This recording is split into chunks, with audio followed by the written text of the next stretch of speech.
এক ছোট্ট গ্রামে রাশিদ নামে এক যুবক থাকত। রাশিদ ছিল খুবই গরিব, কিন্তু তার মন ছিল সৎ ও দয়ালু। সে প্রতিদিন গ্রামের মসজিদে গিয়ে নামাজ পড়ত এবং গ্রামের দরিদ্রদের সাহায্য করত। একদিন রাশিদ মসজিদের পাশে একটি থলে পেল। থলেটি খুলে দেখে ভেতরে অনেক স্বর্ণমুদ্রা। সে কিছুক্ষণ ভেবে বলল, এটি নিশ্চয়ই কেউ হারিয়েছে। আমি যদি এটি নিজের জন্য রাখি, তাহলে আল্লাহর কাছে কি জবাব দেব? রাশিদ থলেটি মসজিদের ইমামের কাছে নিয়ে গেল।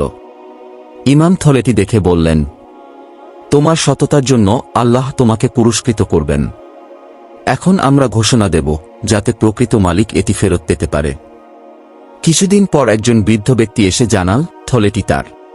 ইমাম তার পরিচয় নিশ্চিত করে থলেটি ফেরত দিলেন। বৃদ্ধ ব্যক্তি রাশিদের দিকে তাকিয়ে বললেন, তোমার সততা আমাকে মুগ্ধ করেছে। আল্লাহর রহমতে আমার অনেক সম্পদ রয়েছে।